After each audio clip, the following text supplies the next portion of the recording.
Good evening. The Planning and Zoning Commission meeting Wednesday, June 15th, 2022 is called to order. Please stand and join me for the Pledge of Allegiance.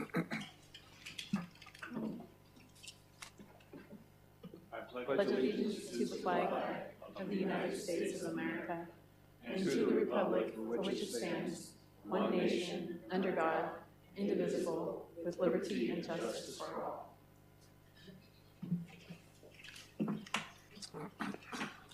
Will the Secretary please note the roll? Yes.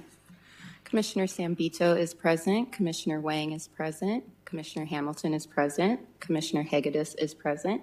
Commissioner Booth is present. Vice Chairman Clymer is present. Chairman Kish is present. We have a quorum.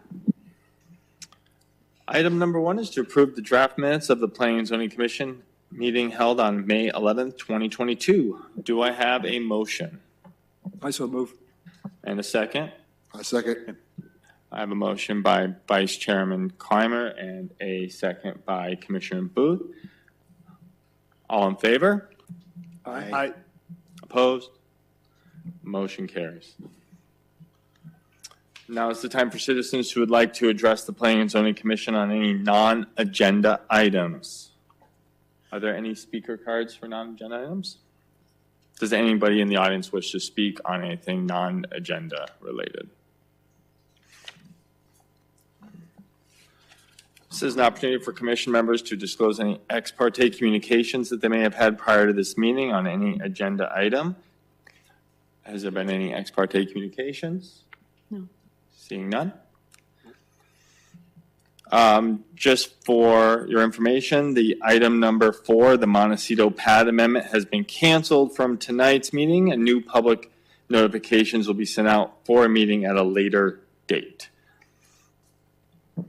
Agenda item number 2 is a special use permit for Desert Springs Community Church, and I'll open the public hearing. Assistant Planner Guadalupe Ortiz Cortez will present.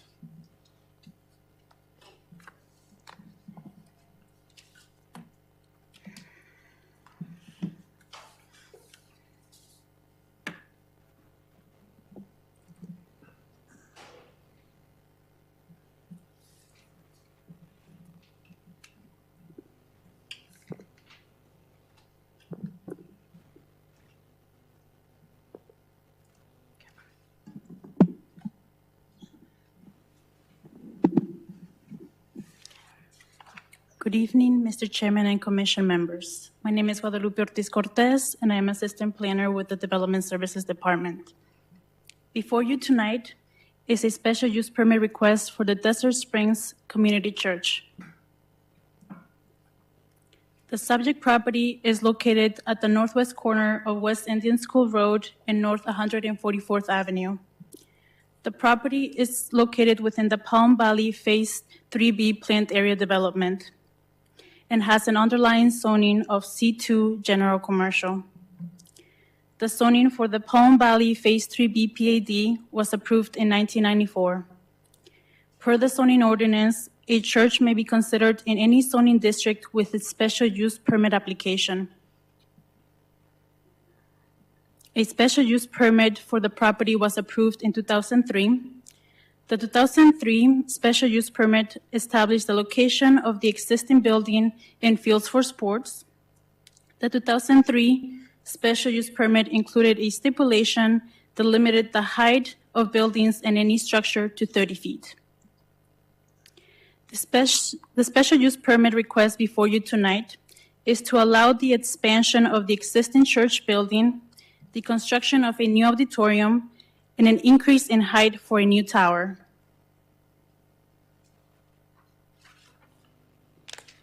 On this slide is the proposed site plan for the project. South of the subject property is West Indian School Road. East is North 144th Avenue. And north of the property is West Hill Irwin Boulevard. Visitors have access to the subject property from all 3 streets. West of the subject property is the Palm Valley neighborhood. This neighborhood is also part of the Palm Valley Phase 3B Plant Area Development approved in 1994. The infrastructure shown in gray is existing, and the infrastructure shown in black is proposed. The existing building is shown in blue. Also in blue is an existing outdoor pavilion. The proposed project has a completion in two phases. Phase 1 will include the expansion of the existing building, shown by the dashed line right next to the, right here, right next to the existing building. And phase 2 will include the construction of the new auditorium. Phase 2 will also include the construction of a 30-foot tower. The applicant is proposing a deviation from the 2003 special use permit stipulation to allow an increase of height from 30 feet to 34 feet for the tower only. This tower is labeled by the yellow diamond on the screen, adjacent to the prayer pavilion. Infrastructure improvements necessary for both phase 1 and 2 will be constructed with phase 1. This includes the construction of approximately 200 parking spaces. And although the standards for property zone C2 general commercial allow a 0-foot setback on the sides and rear of the property, the proposed project provides a 50-foot setback between the west property line and the proposed auditorium. This setback is shown by the red line on the screen.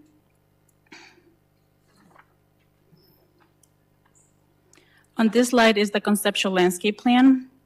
The proposed landscape plan shows that the existing landscape along the west property line will be protected in place with, and that is shown by note 9 on the screen. This area includes the existing landscape. The existing landscape will be protected in place, and any landscape that has died over the years since the 2003 approval of the landscape plans will be replaced and maintained during phase 1 of this proposed project. The conceptual elevations for the proposed addition to the existing building are shown on this screen. The existing building is grayed out, and the proposed addition is shown in color.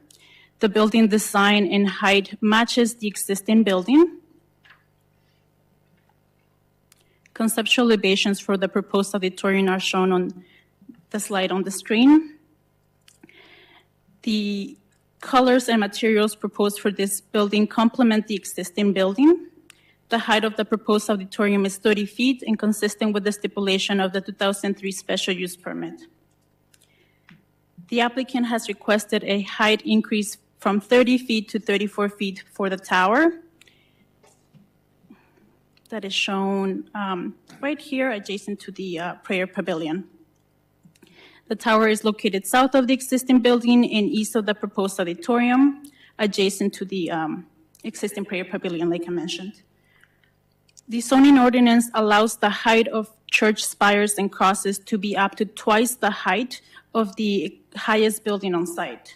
However, the 2003 special use permit limited the height to 30 feet, and thus the applicant is requesting an increase from 30 feet to 30 feet for the tower only. The special use permit application meets all the evaluation criteria established in the zoning ordinance. The Desert Springs Community Church has been serving the Goodyear community for almost 17 years. The modifications proposed with this special use permit request will result in reduction of outdoor activities, thus reducing potential noise to neighboring properties. The existing entrances of the 3 streets are sufficient to accommodate increased traffic onto the property. In addition, approximately 200 parking spaces will be constructed with phase 1 of the project to accommodate the increased traffic onto the site. Lighting will meet the zoning ordinance lighting standards, which are designed to minimize lighting from spilling over to adjacent properties. The height of the proposed building addition and proposed auditorium will match the height of the existing building, 30 feet, as limited by the 2003 special use permit. 30 feet is also the high limitation of all of the single-family residential districts, including the adjacent residential properties.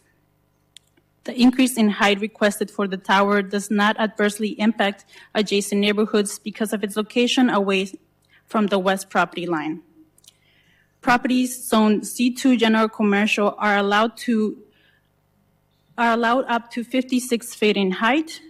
The height of the tower at 34 feet is significantly lower than what is allowed for this zoning district. In addition, as previously mentioned, the zoning ordinance allows the height of church spires and crosses to be up to twice the height of the highest building on site. Thus, a height increase to 34 feet from the 30 feet limitation is adequate for the site. Hours of operation were not limited with the 2003 special use permit. Given that the current activities and hours of operation have been occurring for years without adverse impact, staff did not deem it necessary to limit the hours of operation with this special use permit request. Per the citizen review process, notices were sent to property owners within 500 feet of the subject property. Signs were posted on the property, and a legal ad was published in the newspaper. A citizen review meeting was held on May 16th. 11 residents attended the meeting. 4 of the residents expressed concerns with the height of the proposed auditorium, proximity of the auditorium to the adjacent neighborhood properties, and the unknown time for the construction of the auditorium. During the meeting, the applicant spoke to the residents about the auditorium site matching the height of the existing building and being in compliance with the 2003 special use permit height limitation. The applicant also mentioned that the construction of phase 2 is based on the donations received from the church congregation. Staff has received emails and a letter from one resident expressing concerns about the decrease in property value the church may cause their property and their rear view becoming obscured by the proposed auditorium. These residents may be in attendance and may like to express their concerns to the commission. The special use permit request meets planning, engineering, and all other city requirements. Staff asks that the Planning and Zoning Commission recommends approval of the special use permit subject to the stipulations found in the staff report. 2 of the stipulations in the staff report include the removal of 2 stipulations from the 2003 special use permit. In the last 20 years, city standards and legal limitations have changed. Due to these changes, 2 of the stipulations from the 2003 special use permit have been removed.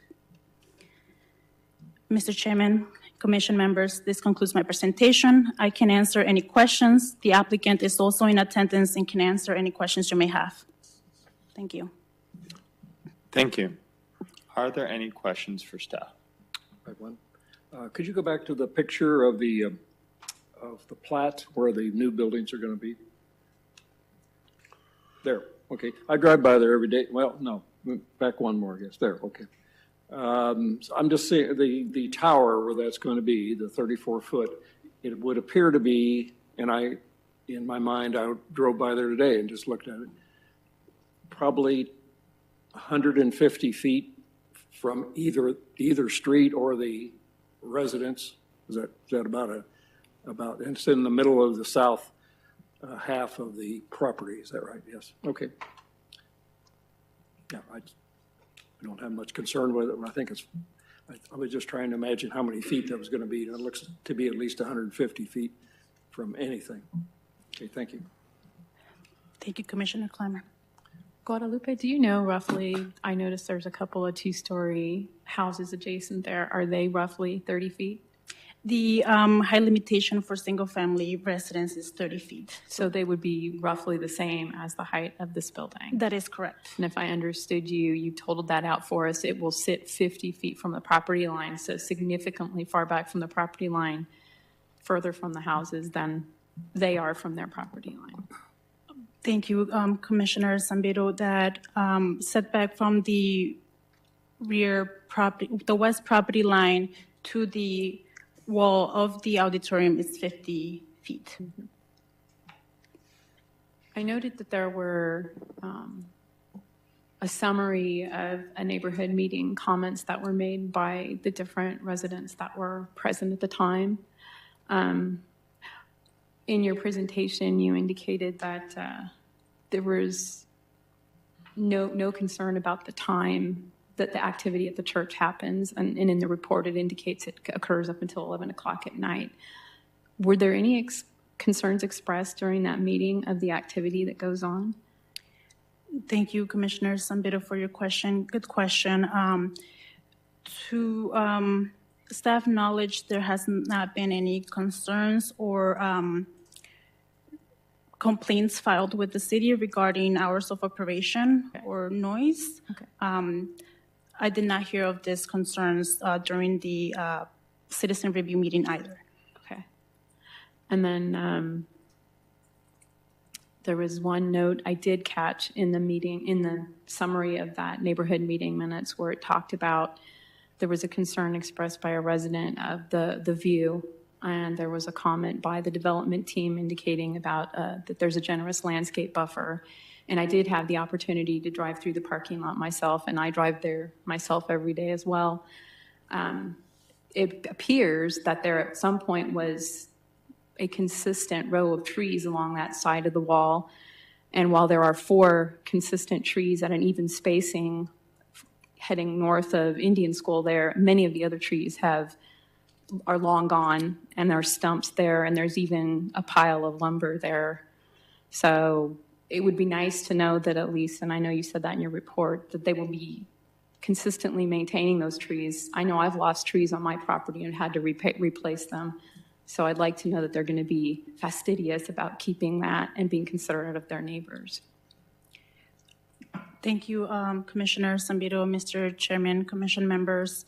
There was a landscape plan approved with a 2003 site plan application. The subject property is, the property owner is subject to conformance to the landscape plan and maintenance of the landscape. The applicant has, I'll allow the applicant to speak on this, but he has committed to maintaining the landscape in this. We also have a co-compliance process to make sure that the landscape is maintained and any damaged landscape is replaced appropriately. And were the residents receptive to that? Were they interested in having that maintained? I will allow the applicant to speak on this more. Okay, thank you. Yes. Thank you, Commissioner Zambito.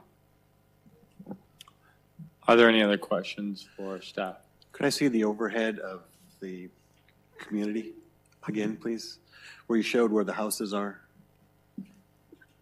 The houses are shown, Could I see the photograph of that one? oh, I'm sorry, let me see where it is here. Oh, here it is. So the houses are west of the subject property.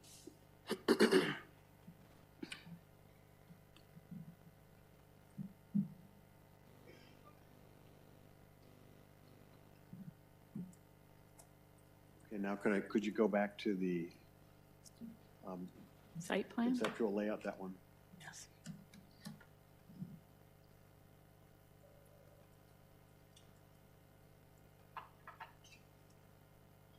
Right, thank you. Thank you.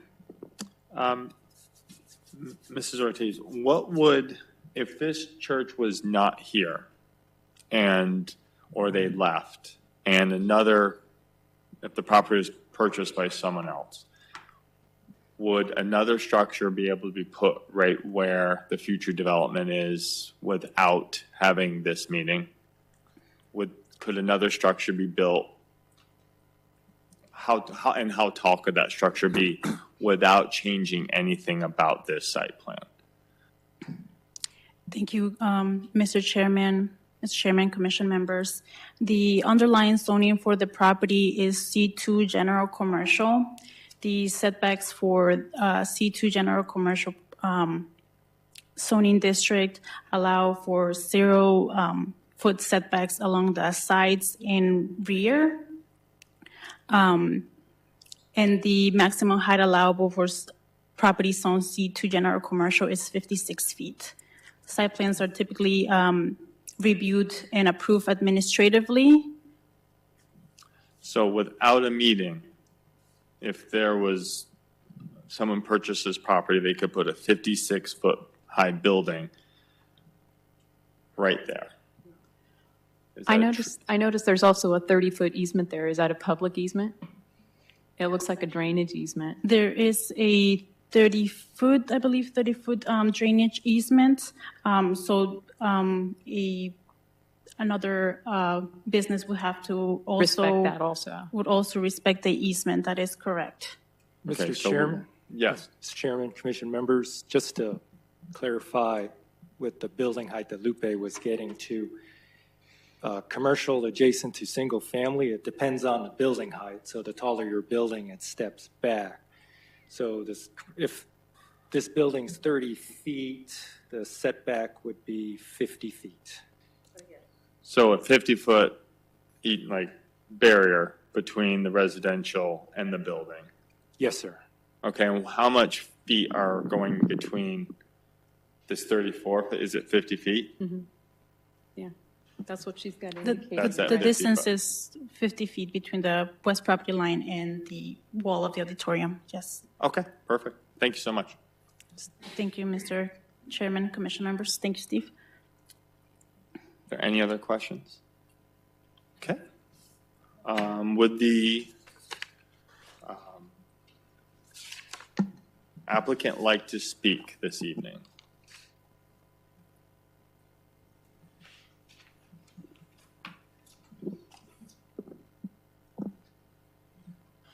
Chairman and Actually, I think you switched it off. Chairman and Commission, I'd like to speak on behalf of the church. I'm actually the builder agent that's working on behalf of the church. I want to preface this conversation with the church is a community center. It wants to be a great neighbor. And the last thing we want to do is not be a good neighbor to, all those folks over there. And we want to take all of their concerns into consideration. And I'd like to address some of that. I'd like to go to the section that we provided, Guadalupe.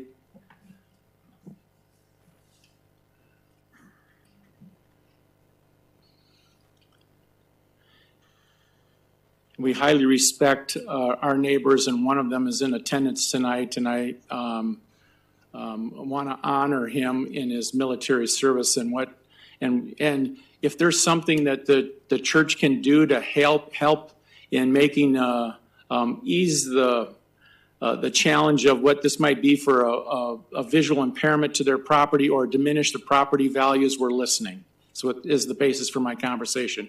So what's happening here in the first phase is that when the church isn't there, there's a fire lane that goes north and south, and we're not touching the drainage ditch. However, the intent with the current code is that there needs to be a tree every 20 feet. So right now, there's only like 5 trees in the whole 700 lineal feet.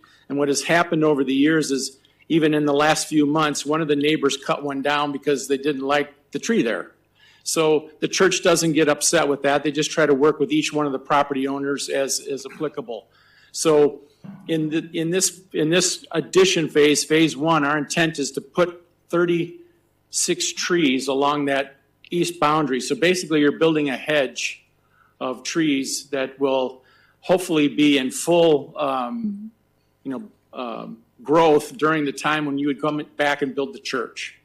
So it's unknown at this time. Is it a 2-year, 4-year, 6-year, 8-year plan to put the actual church building there? There's no definite determination at this point.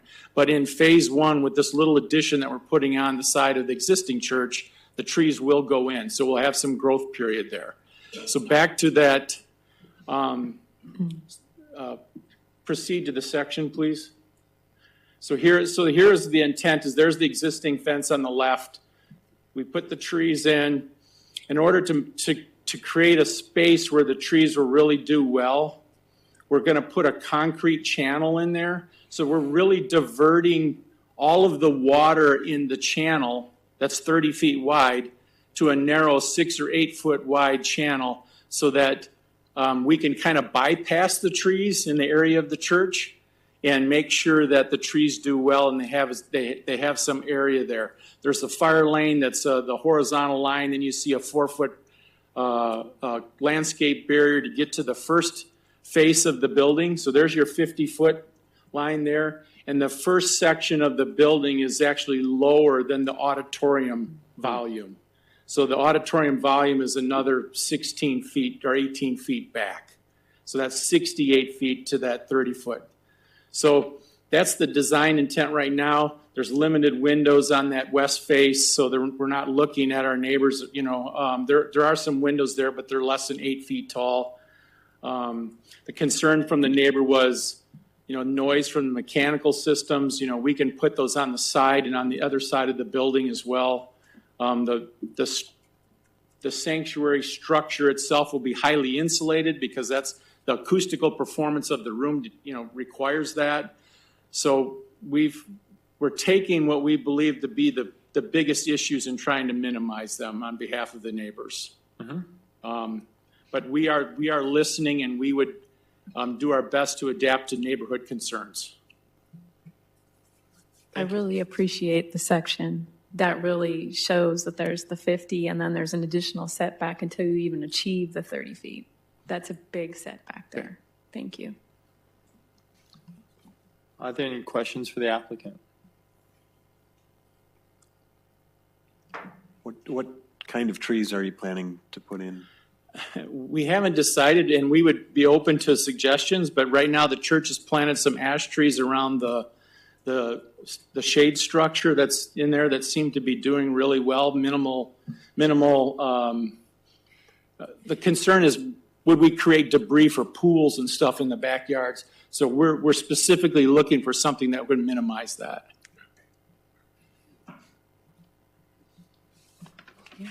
Thank you very much. I'm sure there are some speaker cards. Yes. Karen Shanafelt. Each speaker is limited to 3 minutes. The yellow light will let you know when you have 20 seconds left to speak. Before you begin to speak, identify yourself by clearly stating for the record your name and if you are a Goodyear resident. My name is Karen Shanafelt, and yes, I am a Goodyear resident living within 500 feet of the church. I object to the Desert Springs Community Church special use permit, specifically the Phase 2 portion of it. Goodyear needs to maintain and preserve green space to keep the city a desirable place to live. The 30-foot high auditorium is not harmonious with the surrounding area. It's too close to the existing homes. The auditorium will generate extra heat, light, and noise. The height exemption, I'm unclear as to what the difference between a tower and a spire is, so I'd like a little bit clarification on that as well. The original special use permit should be kept intact. The original permit allowed for that to be a sports field, and I feel that the current residents that have been living there, it's not fair to change that permit on them. They bought that property knowing that that was a field looking out their backyard. There will be less available drainage in the area when you're eliminating all of that green space. The increased traffic will negatively impact the residents as well. And you already addressed this, but we'll definitely need extra trees and landscaping to accommodate for the change in view for the residents in the area. And has the church truly demonstrated the need for a second auditorium?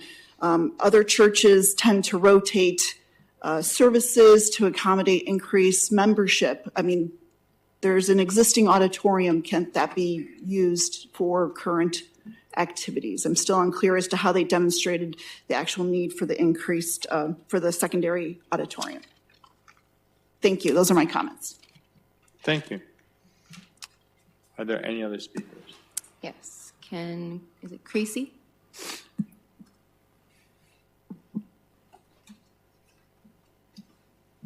Good evening. Good evening. My name is Ken Creasy. I'm a Goodyear resident. My purpose here today is to oppose this auditorium. I live in lot 222, which is directly behind that church there. That thing is 30 feet high, about 160 feet wide, 45 to 50 feet from the wall, but you say 50. That's like going next door and getting one of these warehouses and sitting it in the back there. That's how tall 30 feet is. That's pretty tall. There's concerns with nighttime lighting. Right now, there's lights on the existing facility that are annoying. They're pretty bright. Security cameras. There's got to be a lot of security cameras. Where they're pointing, who knows?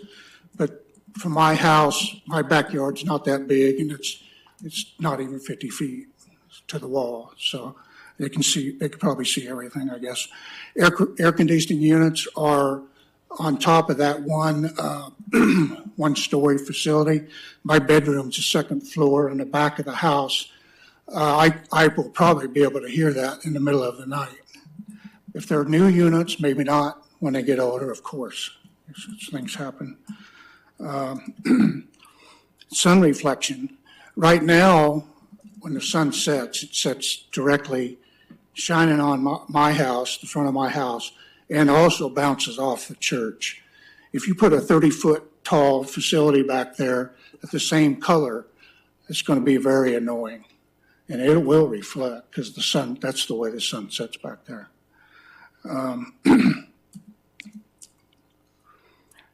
Anyway, it'll be just like living in an industrial park, basically, with that big facility back there. It's too close. That's too close. It's too close for a residential area. I'm not sure I've seen anything that tall in Goodyear that close to any house that I can think of. I've seen Walmart neighborhood market. It's maybe 20 foot tall, but it's got a big buffer.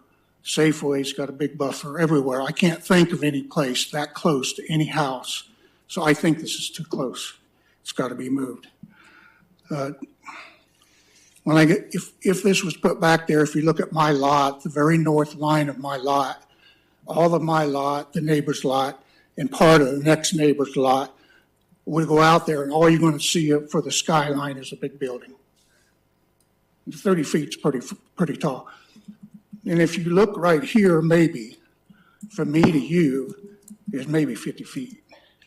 That's not very far. If you think 50 feet from my wall, it's not as far as you think. So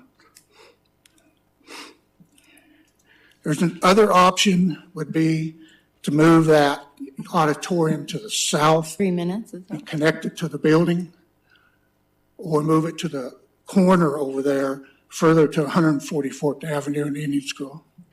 So, but the bottom line, the auditorium is not compatible with existing homes. It's just not. It's too close. It's too big. So I respectfully request that the commission takes a look at this and disapproves.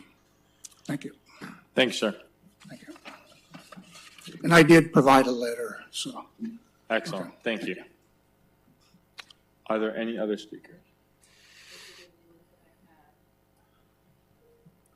You, of course, are able to come up and speak right now if you would like to do so. Let your thoughts be known. You just have to fill out a card with your information. Is there anybody else that would like to speak on this topic today? Okay.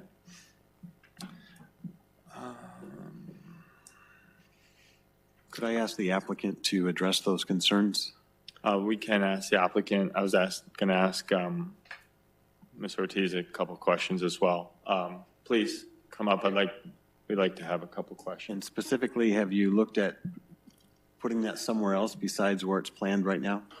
Well, it's a pedestrian kind of a connection reason there. So the two front doors, whether the front door is on the south side of the existing structure there, where you kind of see that sawtooth kind of area, and the common area between the buildings is where that shade is, right in there. And the idea is that they build community by having them exit the east side of the auditorium, hit under the shade, exit the existing classroom building, and come kind of a common community area right there. Of course, it's also a bare parcel, so it's less expensive to build there than to take down, parking lot and build where the parking lot is.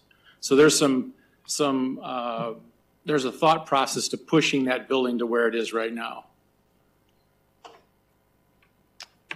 In regards to the nighttime lighting, and any type of lighting that is going to spill over into the neighborhood, can you tell us a little bit about that? Sure. At the neighborhood meeting, we shared a site plan that had the photometrics.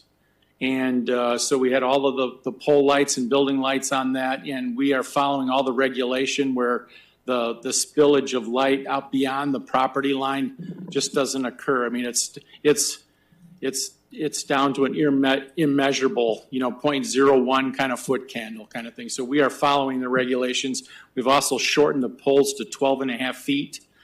The LED lighting today is phenomenal. You can get a shorter pole with a wider throw. Same thing with the cutoffs on the building wall packs. The lighting thing can be solved pretty easily. Perfect. Will this new auditorium be where you do the actual church services, the music, the main church services on Correct. Saturdays and Sundays? Correct. Okay. So right now, there's 4 services in the existing building, which is really a gymnasium that they, dual purpose. Mm-hmm. And when they go to this structure someday, then they would be able to do by then they may be back to 4 services. I mean, the growth is substantial there, and therefore, the need for the additional structure. And it will be used primarily on Saturdays and Sundays? Correct. Okay, that's excellent. All right, were there any other questions for the applicant? Thank you, sir. You bet. I did have a question regarding the applicant's requirement to put trees up. Are they required to do more than just have a buffering? Thank you, Mr. Chairman, Commission members. The landscape standards and the zoning ordinance does require a tree every 20 feet along that west property line. Okay, so there is a requirement for trees on that west property line. That is correct. Okay. Yes, Mr. Chairman. I didn't know if they were going above and beyond, or if they were meeting just the requirement. At this time, the applicant is meeting the requirement. All right, thank you. All right, I will close the public hearing.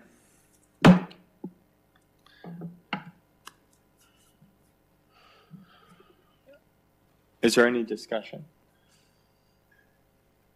I know that church has been there for quite a while, and I know that I have a couple of grandkids that have attended some after-school projects that they put up and do a good job of that. So I know they're good neighbors in that respect.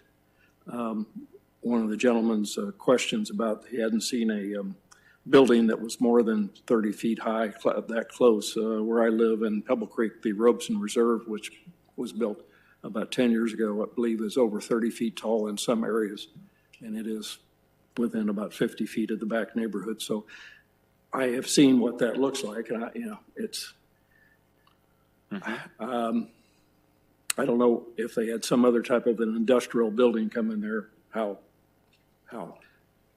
aesthetic that would be either. I don't know, Right. I mean, when I asked the question, if there was not a church or the church had left and someone else came in, they could put, a building upwards of 56 feet high in that position. And the church is going to do something, 34 feet tall, a tower at the front, and the building they want to build later on is 30 feet. So, and it's going to be used on Saturdays and Sundays. So, But I think they did make the effort to step the building. So the portion that's 50 feet away from the property line is in effect 21 feet tall. Right. And then the higher part is even further back. I think it was 64 feet. So that gives some variance to the shape of the building. It's not just one solid block. Right. It's varying. Yeah. And they did have a little bit of architectural relief towards the Indian school side of that building as well. I think the bottom architectural rendering there In the building. shows that west side, and it does show some of the stonework towards the south of the building. So you've got some relief. Yeah. Any other discussion on the item? All right. Can I have a motion and a second on item number 22-350-00001? Mr. Chairman, I move that we recommend approval of the request for the special use permit for the Desert Springs Community Church. I second. I have a motion and a second. All in favor, say aye. Aye. Aye. Any nays? Motion passes. You might point out to the folks that they've got their next shot at the. And yes, thank you, Vice Chairman. This is an advisory council, so if you would like to speak again at the next meeting for the city council, that will be, staff, when is the city council meeting next month? The special use permit for the Desert Springs Community Church will be presented to City Council on June 27th. June 27th. So you may speak again at the June 27th city council meeting to let your thoughts known. Thank you so much. Agenda item number 3 is a special use permit for the Hope Assembly Church, and I'll open the public hearing.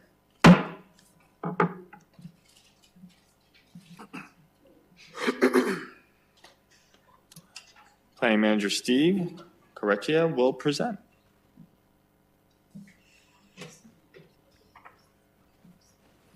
Good evening, Mr. Chairman, Commission members. I do have a special use permit for another church, Hope Assembly Church.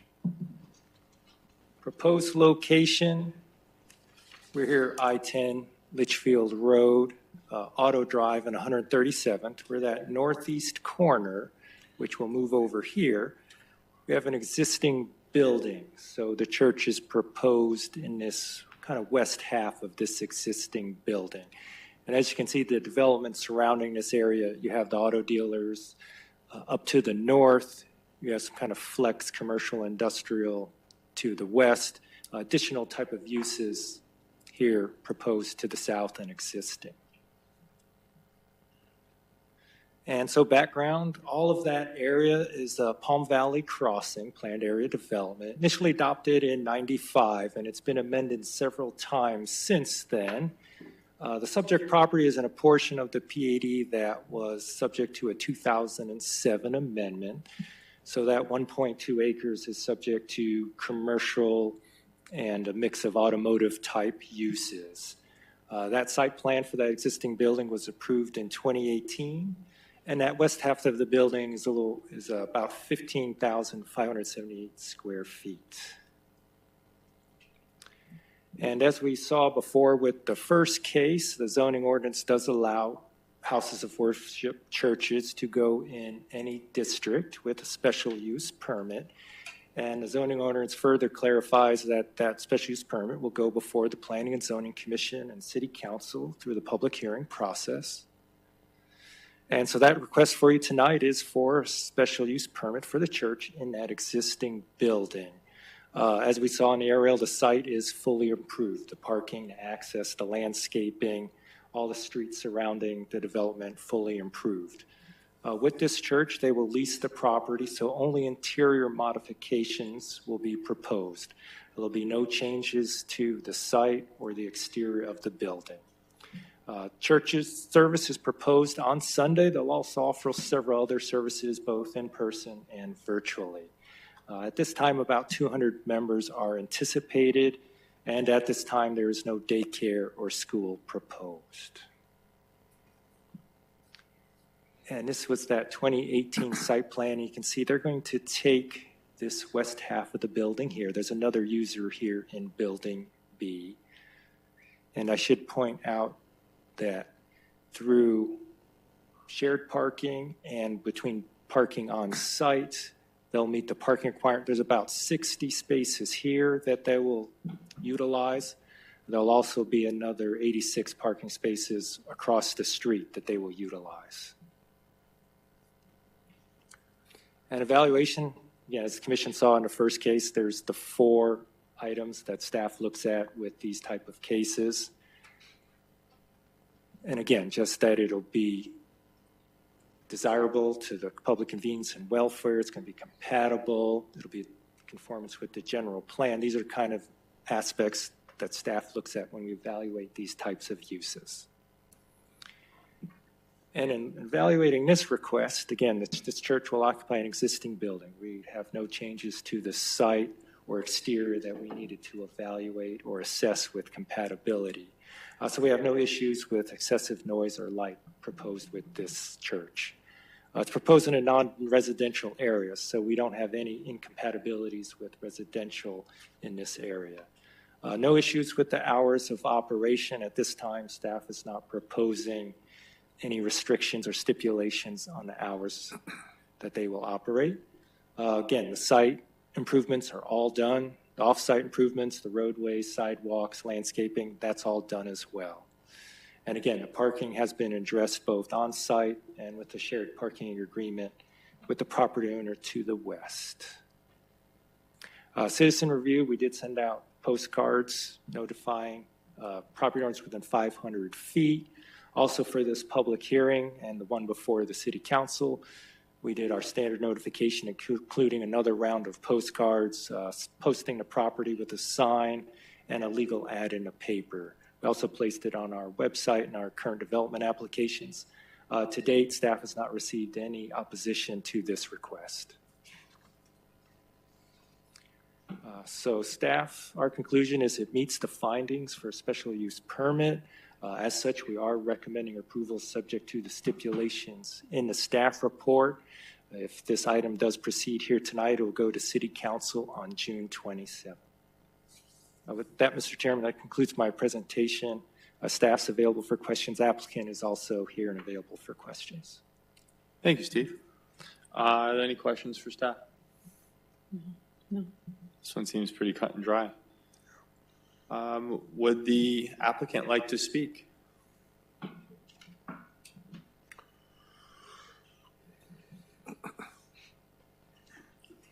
Hello, my name is Isaac Newman, and I represent Hope Assembly.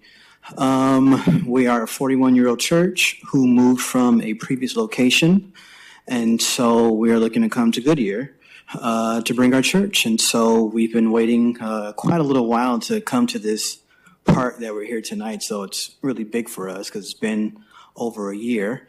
And so we're, a church trying to get into our home and continue what we're doing. And so thank you, Steve.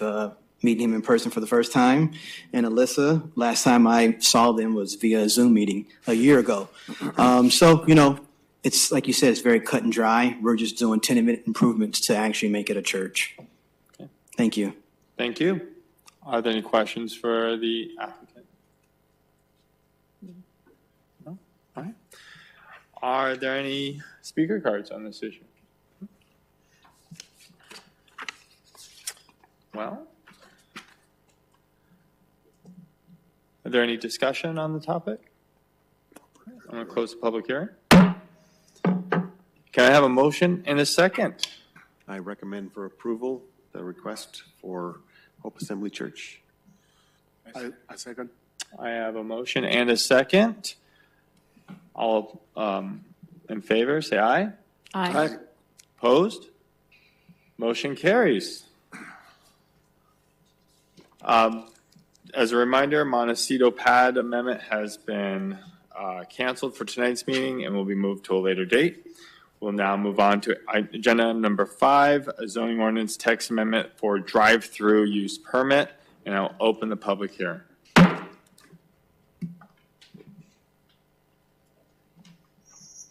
Thank you, Mr. Chairman, Commission members. Moving on to a zoning ordinance text amendment. And this is one that the Commission has seen before. And just a little background, it was last heard on April 6th. And at that time, the Commission did recommend approval of this text amendment to the City Council. However, subsequent to the City Council meeting, staff did receive concerns from the development community on this proposal. So the item was ultimately tabled so that we could work with the development community on the issues that they had. And the main issue that they had concerned the stacking requirement that we had proposed with this zoning ordinance text amendment. And I'll go into a little more detail later, but that was the main concern that they had with this proposal. And so in responding to that, we are recommending basically a couple changes to it regarding the stacking lane in terms of the amount of cars that we'll see from the beginning of the drive entry to the first stop, which is usually the menu board, and then how many cars we'll see from the menu board to the first pickup window. However, though, the main primary focus of this text amendment was the requirement for the use permit. And in terms of gaining efficiencies and trying to forgo requiring that use permit, none of that has changed. So anything within 500 feet or less from residential, those will still require a special use permit. But if anything's further, then we can forgo that requirement. So none of that has changed from our original proposal. This is some of the background and purpose. I won't necessarily go through all of this, but this was the information presented to the commission back in April. And again, our hope was to potentially streamline this process by removing that use permit requirement, potentially saving applicants, from 4 up to 6 months, along with additional costs and fees that are associated with the use permit. And again, a lot of this was basis from City Council work session that we went before them. They directed us to go this route.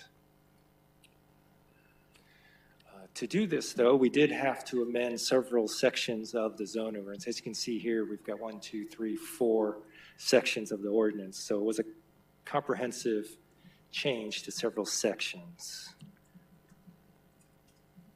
And again, staff initiated, so this is staff is the applicant on this one. We had help from outside counsel.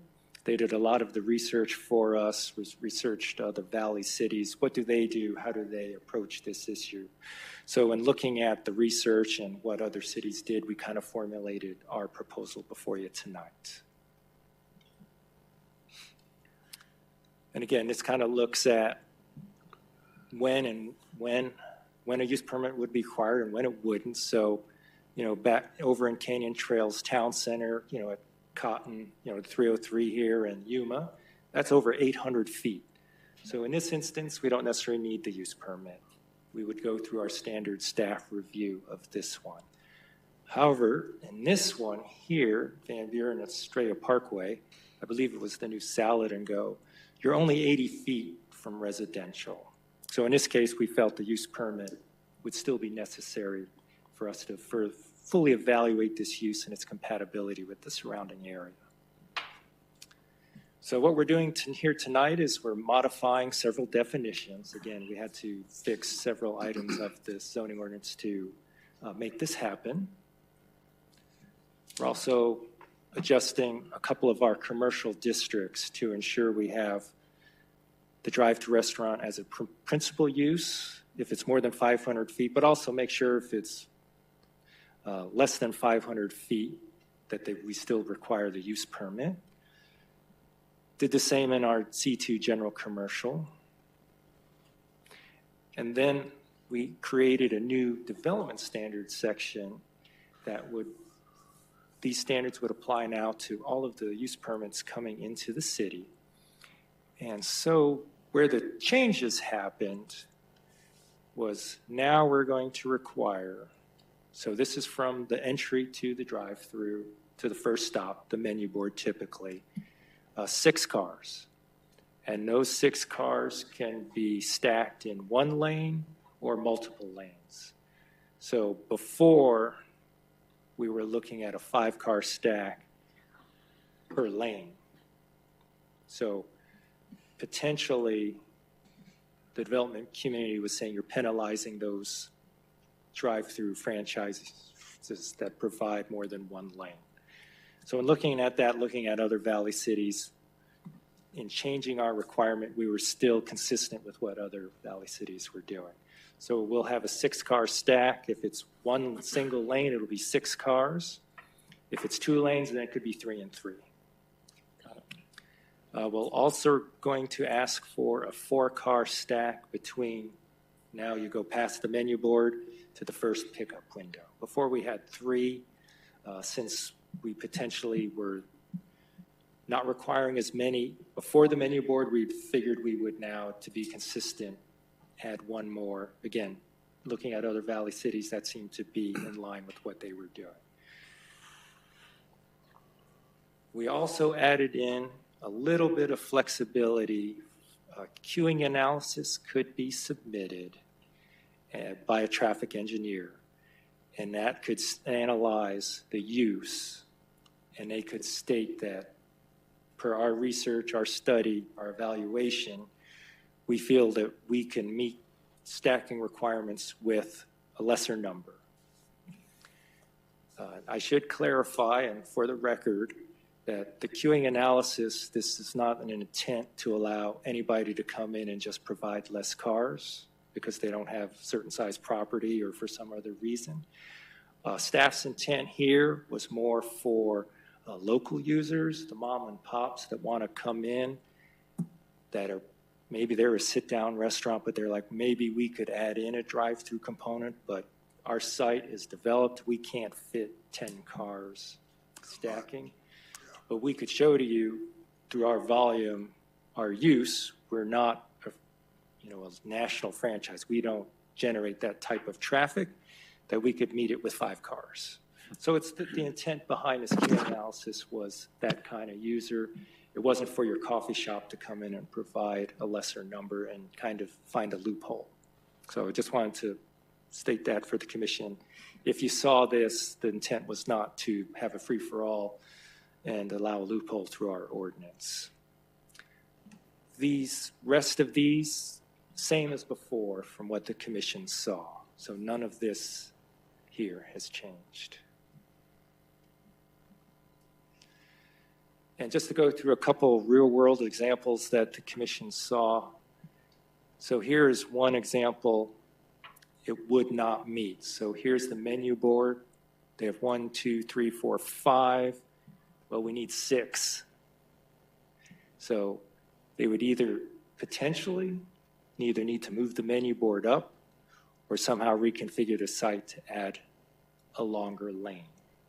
You just couldn't add another 6 here because that's in the drive aisle. It obstructs fire lanes and parking spaces, ingress and egress through the center, so that would not be permitted. So we would need to modify this site.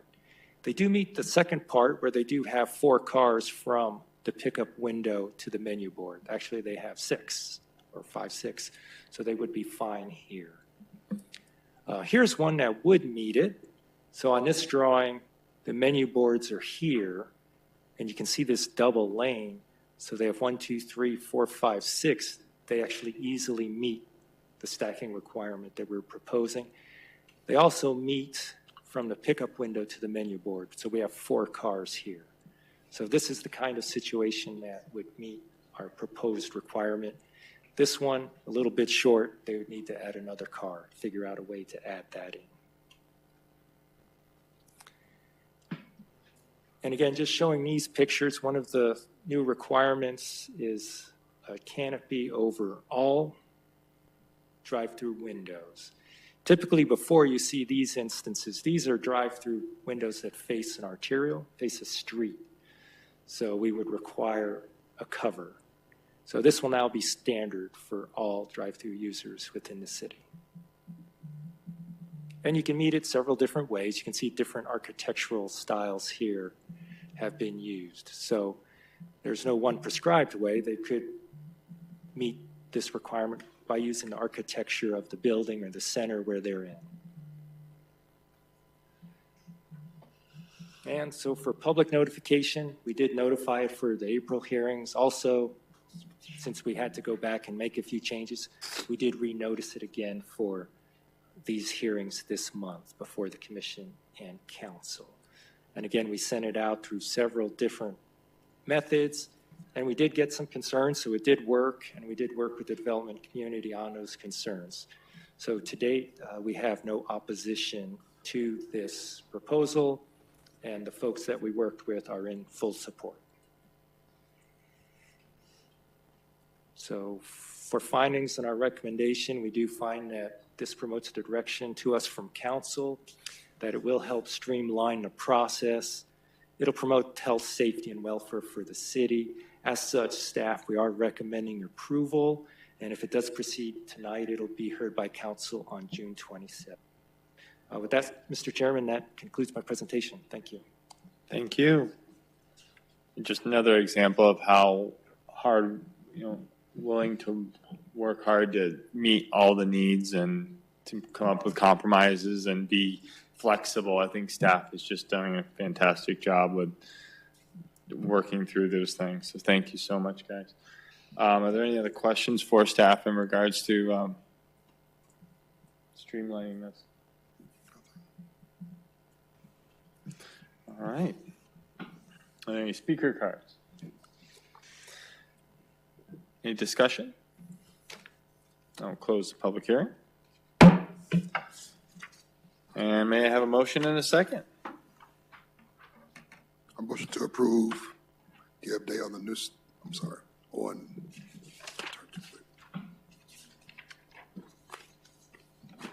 to approve the zoning ordinance text amendment allows certain drive-through restaurants as permitted use, adopt standards for drive-through restaurants, clarify and revise definition of convenience uses. Second. I have a motion and a second. All in favor, please say aye. Aye. Opposed? Motion passes. Now we get to our most fascinating portion of the night, our business. An update on the new City Hall Commission and Board and Adjustment rules. Thank you, Mr. Chairman, Commission members. Mr. Baker and myself, we're kind of going to tag team this one a bit. But yes, this is an update on City Hall. The date is coming up. Beautiful. It's a beautiful building. It's very nice. Though we'd have to pack everything up. We got our boxes today, so it's going to be a lot of work. Oh, coming quick. So we're also going to talk about the Board of Adjustment here a little bit tonight and how this body will now serve as the board. An update on the rules of procedure and then next steps. So just wanted to throw in some pictures here, and I should say that Katie Wilkin was the one behind this, not myself. So these nice pictures come from her and the team. And this will be the new dais and chambers.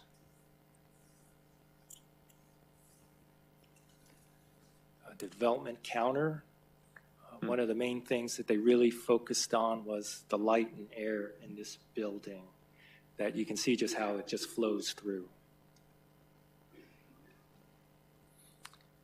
And that there is a lot of stuff planned for Civic Square, a lot of stuff programmed for the park. So there's going to be a lot of great things happening in the future. And of course, Mayor Brazillo with the library for Mayor Lord. So the city staff will be moving July 18th. The meeting will be hopefully August, but could be September for our first P&Z meeting. There'll be some training coming for the commission, so no worries. There will be instruction coming. So there'll be voting and software that we'll all have to learn. Security training as well. Logistics right there, like where do we park? How do you access the building? How do you get in? So all of that will be addressed. So staff and Alyssa's team and everybody has been working really hard on this. Steve, can I jump in just there for a second? You need me to? Thank you. Mr. Chairman, Commission, the training that Steve's alluding to is really important because the council is going to be getting that same training at the same time that you are. So we would really appreciate it if you could attend. It would be great to be able to get everybody's questions answered at one time, because you can hear everybody else's questions and hear what the answers are and so forth. And it will be not just the voting software, because now, we do the roll call and raise your hand, you're going to have buttons to push. So, welcome to the 21st century here. And then there will be, as Steve said, security training. The building does have security features and things of that nature. And we want to train you on what to do in case, the building's on fire, you can exit or whatever the case may be.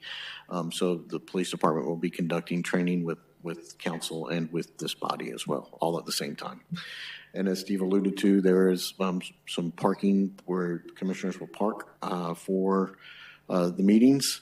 And you will have badges that will be issued to you so that you can get into the door. It'll be limited access. Obviously, you're not going to go all the way through City Hall and everywhere, but it will get you into the back door, into the chambers and so forth. So really important. And I don't imagine it's going to take a whole lot of time, maybe an hour at the most, depending on the questions, but it would be really great. It's also a wonderful opportunity to get a sneak peek of the building as well. So please take advantage of that. And I know Alyssa had something to chime in here. I was just going to say the training, I was informed that the training is about an hour in duration. And just as a reminder, I believe I sent this out to you, but it's August 15th at 3:15. So.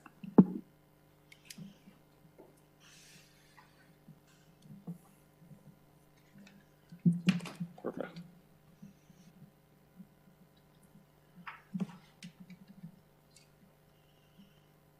I did say we would tag team this. So, so now we're going to change gears. So what is the Board of Adjustment? And so that body is charged with hearing variances to the zoning ordinance. So variances, wanted relief from a development standards. Like before, we were looking at building setbacks. You might say, well, I can't comply with 50 feet. I have XYZ issues that prevent me from doing that. What's my relief? Well, that's a variance. And those go to the Board of Adjustment. And the Board of Adjustment also hears appeals from decisions made by the zoning administrator, which is Christopher. So he might make a decision on a case, a project, an interpretation, and that applicant does not agree with that, so then they would appeal that through certain procedures, and that would also go before the Board of Adjustment. There's a couple different things that the board may hear. And so here's an example. And when we talk about a variance, we look at certain criteria. Why is this variance warranted? You can't have one just because I can't comply with the 50-foot setback. So these are some of the conditions that it needs to be. So there's got to be some special circumstances. It's not self-imposed. Doesn't deprive the property of privileges enjoyed by others. Will not grant special privileges. It's not detrimental to those in the vicinity. And a lot of these are based on state and case law, other variances that have come before, other cases that have gone before the courts. So the board, which would be this body in the future, you would also look at those same criteria as you were evaluating a variance. If one should come before you, you would also look at these same criteria and make your decision based on the evidence before you. So again, another example, and this could be more of something that Christopher might decide, where we're measuring property line to property line, where the applicant is arguing, no, it should be door to door. So maybe that saved them 100 feet, and now they would meet it, but no, the zoning administrator had made a decision, so they now then appeal that decision to the board. So the proposal tonight is to designate the Planning and Zoning Commission as the Board of Adjustment. There'll be rules of procedure and all of that, but we'd be holding at least one meeting a year. The City of Goodyear does not see too many variances or appeals. So, but at least at a minimum, we'll have that one meeting a year for procedural issues, and you can hold immediately before or after this meeting. But again, the city does not see many variances.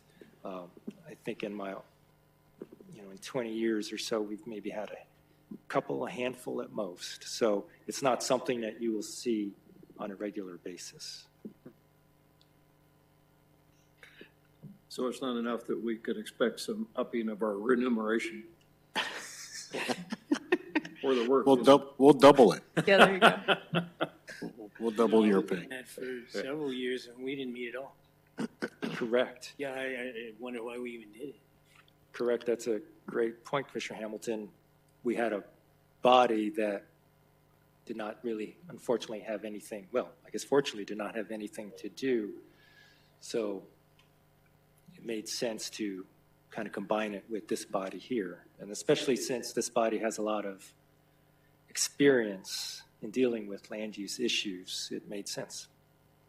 Is it a public hearing similar to a planning and zoning commission meeting? Is it a open meeting, law, and? Mr. Chairman, it's variances are a little different than your standard maybe rezone or special use permit. Sarah can chime in more definitely on the details, but it's more like a quasi-judicial hearing. You're acting more like a judge, and you're basing your decision on the evidence before you. So it's not legislative like a rezoning. It's more of a judicial action where you're looking at evidence and you're acting as almost like a judicial body. Okay, so it's more of a discussion based instead of the, there won't be people chiming in from the community. They won't have that time to speak. I just didn't know the particulars. Well, we do ask, you will have there will be a staff presentation. Okay. The applicant will present their side of the case. Again, I'll defer to Christopher or Sarah. I think we do allow public comment, but you are basing your decision off of the information presented before you. So like a court asks witnesses to come up, you can consider that type of information before you, but again, if we're just getting public opinions and emails sent to you, if it's not part of the record, then it's not being considered by you as acting as that Board of Adjustment. Thank you.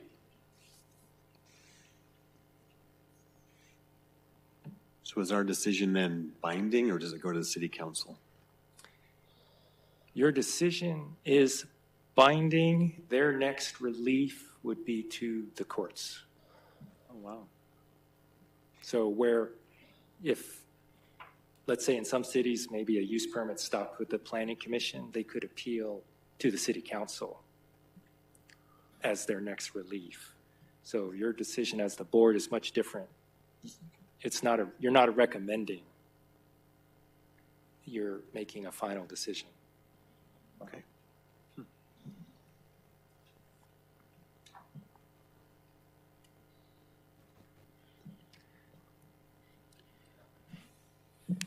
So another change is now moving back to you as the Planning and Zoning Commission.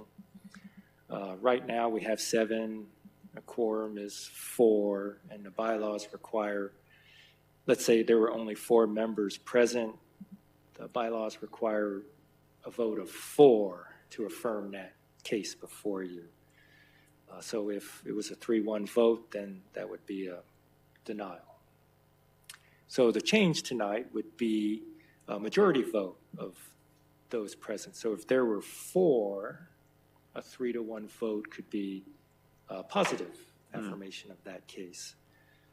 So it takes potentially some of the pressure off the commission, provides additional avenues for applicants, that there isn't that pressure to have that 4 members, 4 votes. So this is a change that we feel is positive. And then the next one, Christopher was going to address this one. Thank you, Steve. What we wanted to do is get a little bit of consensus. I mean, you can't raise your hand and vote because there is no motion or anything to make on this, but just get some consensus from the commission in regards to ex parte, what we now refer to as the ex parte communication from the development community on applications coming in front of the commission. There's been some discussion about the pros and the cons associated with the contact from the development community to you all. And just real briefly, to give you both sides of the arguments or the position, if you will. The pro would be that the owners or the developers of particular projects would probably share with you information about market conditions or the background of how they acquired the property or their vision or what they want to achieve and other details of the property or the project that maybe sometimes we as staff don't get into in the weeds of the project, if you will, when we're making our staff presentations. So there could be some benefit to having some communications with the development community and or allowing you all to have those communications with the development community, because you could get a more rounded perspective from the developer's view. A con would be that these communications would need to be on essentially all city devices, because otherwise, if there was a lawsuit, your personal information and communication devices, such as your computers, any cell phones or anything of that nature, could be open to subpoena for records. So the city would issue you, if the commission chose to do this, the city would issue you a phone. You have your iPads now, but you don't have email, right? No, so you would have city email and other access to city services like that, so that everything would, if there was a developer that wanted to contact you, it would go through the formal city process in order to protect your private information and things of that nature. Another pro or con, depending on how you see it, is if you think about the overall development process with a rezoning or a special use permit or anything of that nature, staff, we do this all the time. I mean, this is what we do for, Steve, how many hours a week you work? 55? Whatever it is, right? I mean, we do this 50 hours a week, 45, 50, 55 hours a week. So, and Steve alluded to earlier, he's been doing this for 40 years, Steve. He started when he was 5. But many of us have been doing this a long time. And we're pleased to have new folks like Alex and Guadalupe join the ranks and are learning and so on and so forth. But the point of this is that we do this day in and day out. This is what we do. So we have a lot of background and experience with this. And so we base our recommendations based on our professional opinions and also the requirements of the city's codes and ordinances and the general plan, what that's asking for as well. The commission, you all are not elected, obviously. You're appointed, but you're citizens who are volunteering your time who then provide a recommendation to council. But as citizens, you have a different perspective than we do, and oftentimes you can have a different perspective than council might or may. And so your perspective is maybe from the layman's standpoint, and that's why you recommend, and that is why council makes the final decision. They are the elected officials, and they have every ability to make what decision they think is in the best interest of the city. So there is an important argument that could be made. Pro is that you're giving your recommendation and opinion as a citizen, weighing what you hear at the meeting and also the staff report, sort of in a unbiased, if I don't want to say biased, but within a certain envelope, if you will, because your perspective is a little bit narrower than council's, who has a bigger perspective. So that could be a pro, but it could also be a con, because maybe you don't have as much information from the developer as well. So that one can go both ways. One of the things that, and we did a little bit of research about what other cities in the valley do with regard to allowing planning commission contact with the development community. And I should say that we don't give out your information. We've had a couple of instances where the developers wanted to contact you, and we just simply say, you don't have any city communication tools.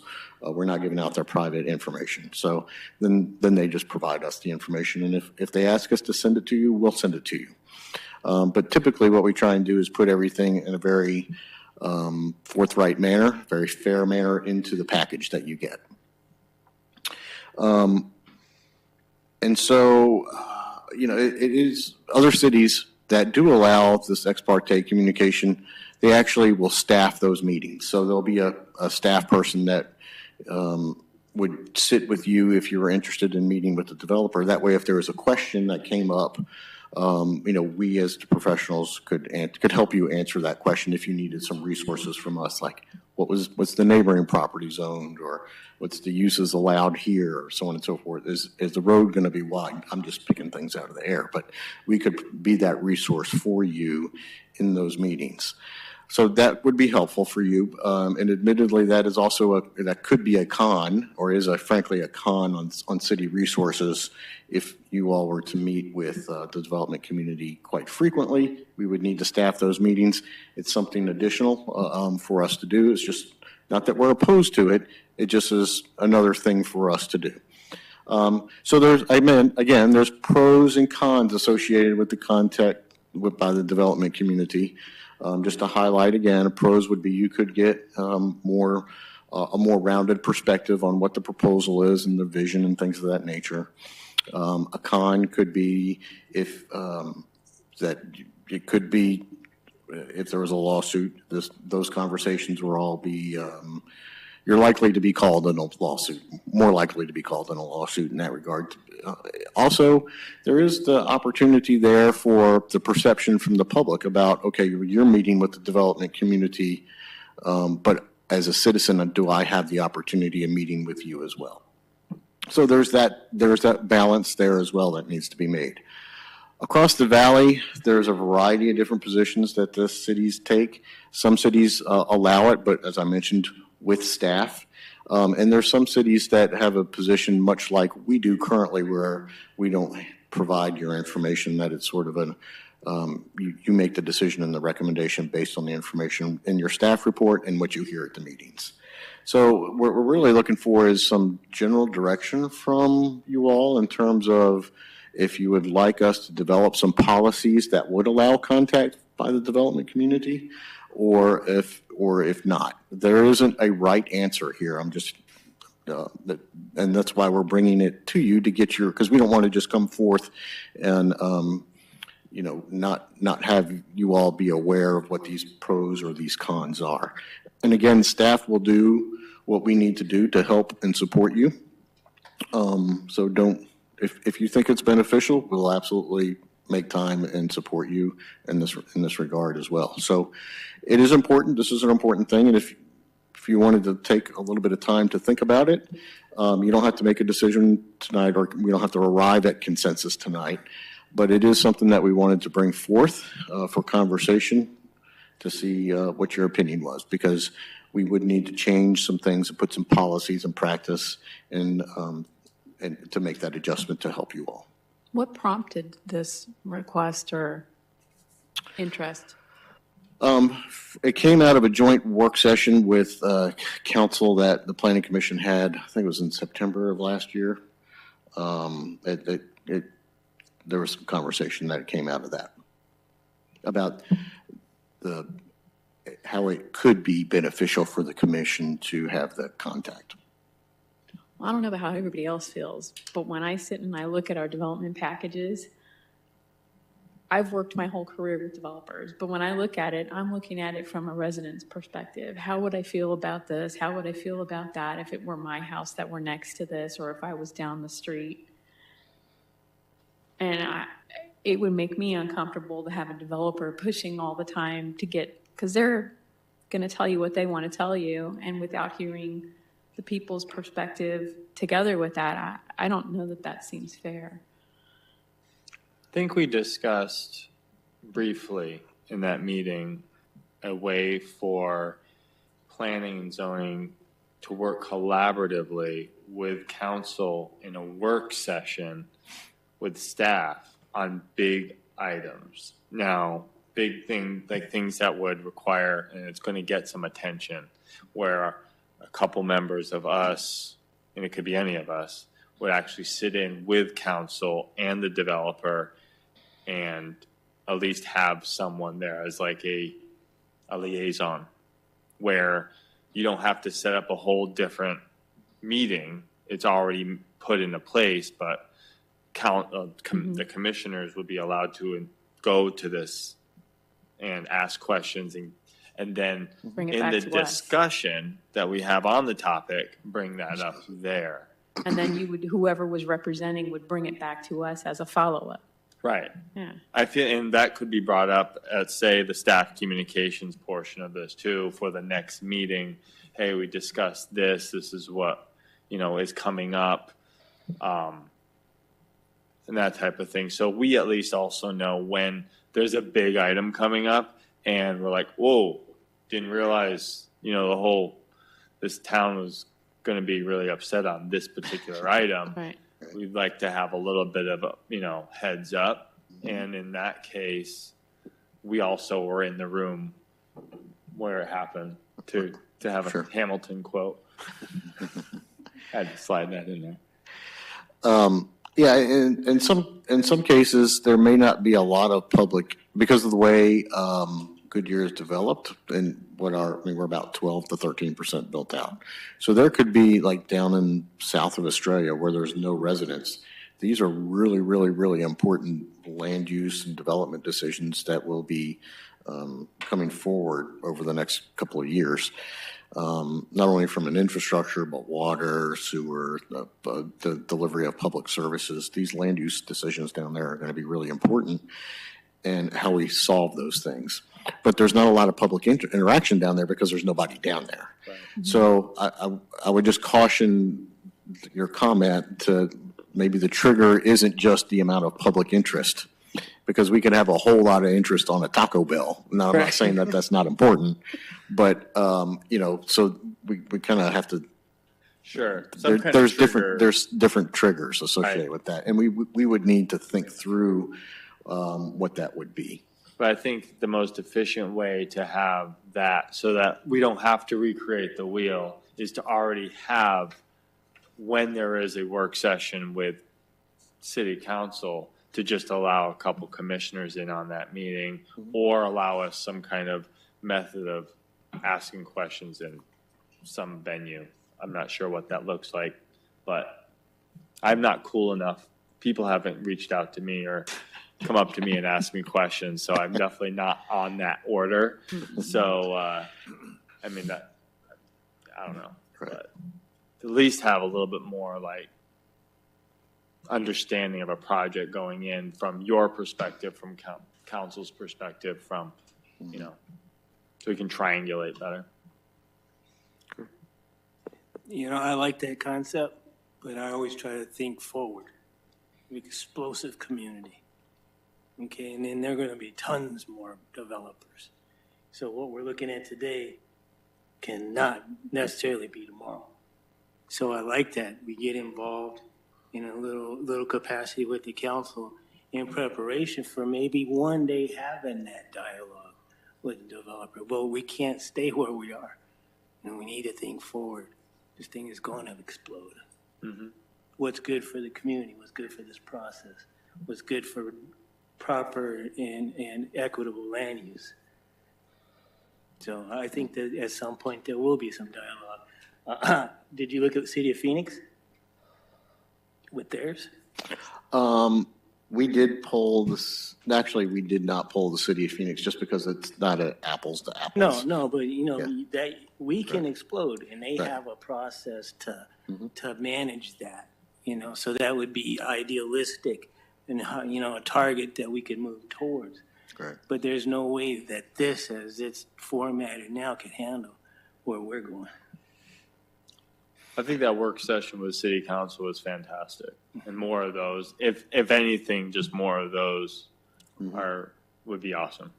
Yeah, and I agree that was a really informative and helpful thing. And I'm sorry that many of you, except with Commissioner Clymer, weren't there last year. But it was a really good meeting, and there was really a lot of great dialogue. What we're talking about is not so much the strategic decisions like the general plan and things of that nature. We're talking about, a development request for just it doesn't matter where, just a development request, and the owner or the developer or their attorney would seek you. We would provide your information, staff a meeting. You would come to the office because it would need to be at a city office, not somewhere off-site. Or if you wanted to, if it was an important enough case, we would probably have a work session on it if it was big enough. But most of these are routine rezonings and things of that nature that the development community would like to have the opportunity to have a conversation with you. And as I mentioned, to be fair, there's some pros associated with that because you can get a more well-rounded perspective. There are some cons associated with that as well. And then there's also just the overall process. How does things happen? What's staff's role? What's your role? What's council's role? And we all are looking at it from a little bit of a different perspective. And so that's just something to be aware of. Yeah. Recently I'm part of the CAG, or the Superfund site at the airport. Recently I was asked, does the Planning Zoning Commission consider the land values of land over the flume?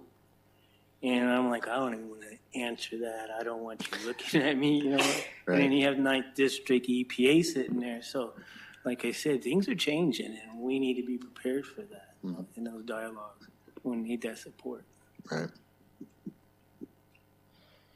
The short answer to that is we as staff really don't look at land values. That's the short answer. The longer answer is that all of our requirements and what we do on a daily basis, all of us as a team, work to have high quality projects, residential, multifamily, commercial, industrial projects that add to the livability of the city, the aesthetic beauty of the city, the diversity of the city, as well as providing high quality development that provides great jobs and diversifies and increases our tax base. So we can't say that we don't take into account financial implications because that's not exactly accurate, but is not a basis or an evaluation criteria of one of the decisions that brings forth. Because really we're building a city from the ground up here. I mean, we're only 12 or 13% built out, and there's a lifetime of work. Steve's going to be doing this till he's 90. It's cool. They're good. Bury him on it. Thank you so much. So maybe if I can just kind of put a bow on this, if, again, we don't need consensus tonight, but if you wouldn't just give it some thought, and maybe we can bring this particular topic back up. We'll put it on an agenda in the next month or so. Let you have some thought to it. Commissioner Sambito, obviously was well spoken with that regard, but we certainly also want to hear from the others and give you a little. Everybody processes this a little bit different, and again, there's pros and cons. And if you'd like to reach out to us as staff, we'd be happy to visit with you or talk to you on the phone about the pros and cons. Because we want to be fair to both. There is a pro associated with it. There's also some cons, and it is an important decision point. What is the process of changing the affirmative vote? Do we vote on that as a group, or do we just... That'll be coming back to you. Okay. Yes. That was just really, this is an awareness of one of the things that we wanted to change. Got it. Oh, so discussion. Thanks, Steve. I think that's it for this, unless you have any questions for us. Okay. Thank you. Staff communications. Yes. Let me get my notes. Excuse me. So, Mr. Chairman, now this is the point in the meeting where we just kind of give you a recap of the cases that you considered at your May meeting, excuse me. The first one, if you would remember, was the rezoning for the industrial projects at 303 in Camelback. The council did consider those and went with your recommendation and approved those projects. There was the minor general plan amendment at Estrella and Van Buren, or sort of around the post office, if you remember that one. That was likewise approved by the council. There was the rezoning for multifamily in Canyon Trails. There was some debate at council on that, but ultimately it did get approved. So that one was moving forward. And then the rezoning for 24 acres, again, around the post office, that property there, you recommended rezoning the council, and that did also pass. And those are the things that the council considered from your May meeting. All right. Are there any updates on the 303? There was that Commerce Center that was going to go there at the 303 and the 10. Where they were going to enhance the land. That was back in 2020. You're referring to the Trotter Track property? Yes. That's moving through site plan approval right now. I think it's super close. If Karen hasn't approved that, it's very imminent. So they're going through the development process of this is they got their zoning, council approved the zoning. So the next step was site plan. So they're working with staff on that. Then that's an administrative process. After site plan approval, then there'll be the submission of the construction documents for the buildings that they want to construct, and also the civil engineering, the horizontal improvements as well. So that is a phased project, so it's not all going to drop out of the sky at one time. So they are moving forward with the phase one of the project. Good. All right. The next Planning and Zoning Commission meeting will be held July 6th at 6 p.m. at the Goodyear Municipal Court and Council Chambers. There being no further business to discuss, this meeting is adjourned.